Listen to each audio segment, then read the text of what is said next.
So the first thing to think about when we understand the migration is that they were bringing with them a very vibrant German culture, which needed itself to be sorted out, both politically and in a way philosophically, in terms of the values that they upheld. My sense is that they brought with them a sort of worldliness that was not just an intellectual worldliness in the sense that they were heirs to this great tradition, but that they brought with them a kind of experiential worldliness.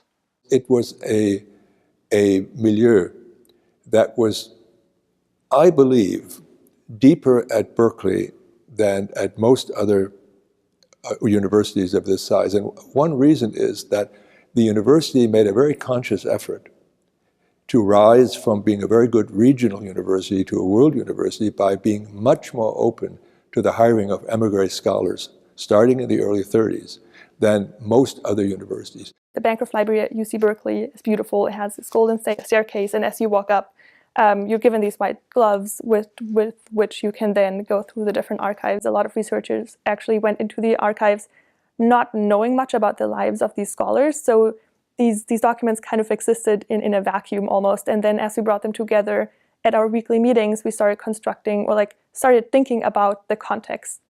The most dramatic expression of the, we might say, necessity of emigration was the burning of the books in May of 1933, in which the Nazis decided to create bonfires of books they disliked in many different cities. And of course, among them were books by future emigres. I was born in Friedberg, Germany in April 1930. My father was Jewish, my mother was not. I was raised Jewish, and we moved to a small town just west of Darmstadt, where my father bought a so-called Kassenpraxis, the socialized medicine of the day. In 1936, when the Third Reich passed a statute criminalizing the treatment of Aryan patients by Jewish doctors and vice versa, came the big dilemma. Because until then, he still had a living. Without employment and with various rules that were beginning to restrict their freedom in Germany, many of them decided they would have to leave. And then it was not until Kristallnacht in 1938 that the full weight of Nazi intentions were made apparent. I was still in a Jewish school in Darmstadt, and we went through the Kristall Night experience. You know, the school was in a synagogue, so it was blown up. My father left in the middle of 1938. By the end of 1938, he had, with the help of the UJA, had found some other affidavits of support from well-meaning folks, and so we got our visas just before the turn of the year. Most of the Jews of Germany were able to find a way out, at least in the comparison with the Jews who were trapped in Poland and Western Russia and other parts of Eastern Europe. One scholar went through Shanghai to then come to the United States. Others took the much more common route over the Atlantic Ocean. But what all these stories had in common, or a lot of them had in common, was the presence of helpers, of people who were already in the United States, who had a position that allowed them to help the people in Germany, in Poland, in Austria to come to the United States. It's often said that writers, people who had been creative writers, had most difficulty in the United States because they couldn't really yet write in English. So they were pretty much, in real trouble. Musicians had a possibility, composers, for example, in Hollywood, they wrote often for the movies. Artists occasionally could do well. One thinks of Hans Hofmann, who had a Berkeley connection. And intellectuals, it depended really on the fit between what they were doing and the fields as they existed in the United States. Historians, if they brought a certain expertise in, say, European history, Central European history in particular, one thinks, say, of Hire Holborn at Yale or Hans Rosenberg at Berkeley. These were people who had a significant impact in the profession. Photos were probably the most interesting documents that we found because they illustrated how different this world was. It was probably more, for some of the people in Eastern Europe, more rural, where they came from, and just the way people dressed. The children looked much more mature, or like too mature for their age almost, and I think pointed to the hardships that they went through early on. Well, the immigrant community, as I counted here, is sometimes very diverse. So they wore different things. I mean, I always thought that it was very odd. And you saw Leo Leventhal, who was a very dapper dresser, and he would walk around with Hans Rosenberg, who was the opposite of a dapper dresser. So it was this guy in this blue square-cut suit from the old country, and a guy who wore very elegant cashmere sweaters. One was Reinhard Bendix, who started a seminar my first year in Berkeley. In the 30s, he was a member of a very radical anti-fascist resistance group in Germany. But what he offered here, or offered to us, was this sense of the importance of this high German sociological tradition. One of the most interesting people in a different sense was Max Knight. He was the deputy editor of UC Press.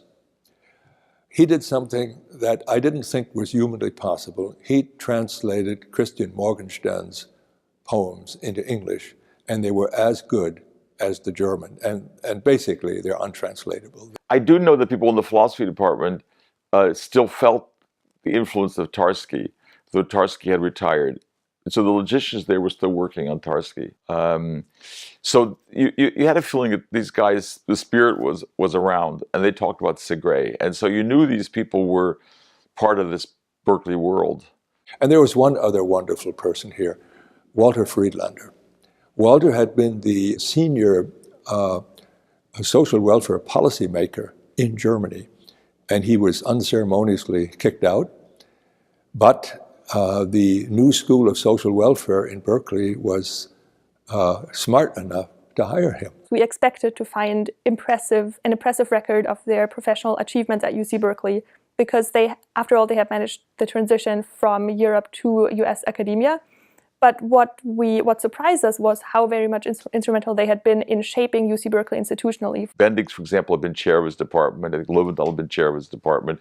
Günter Stent in biology had been chair of this. These are people who were actively involved in the running of the university, and in the law school, these people were major professors. And so they were certainly people of Berkeley. It was interesting to see how these scholars related to their past after having lived at UC Berkeley for a considerable amount of time. Because there's not one story of looking back and pondering where they were from. For example, some people, like Alfred Einstein, completely broke with their European past and, for example, rejected honors from Europe, whereas others looked back and tried to help new refugees in Europe, for example, Jewish intellectuals in the Soviet Union. When some went back, like Thomas Mann after the war, they had in fact to face the reproach that they'd left their posts, so they had somehow deserted, as if they should have stayed around and fought. The ones who remained in the United States, some of them were so disgusted with Germany, they wouldn't go back, wouldn't even speak the language, had no interest in helping Germany after the war. Others, like members of the Frankfurt School or some members of the New Beginning, went back with the hope that they could rebuild a democratic Germany. I'm sure they weren't sympathetic to '68. I think they were sympathetic to the free speech movement. But by the time, I wouldn't say these were people who looked backward a great deal. I mean, I didn't have a big sense of nostalgia as I did with my own parents and my parents' generation. I think because all the people who came here actually did well. It seems to me quite fruitful and important even that these recordations, these stories of the life of the émigrés in Berkeley, but also the way to which they were shadowed by their lives as adults in the Third Reich, come into the record of this university. It's a good project to record what Hobsbawm calls the twilight zone that exists between the lived experiences and the cold record of history.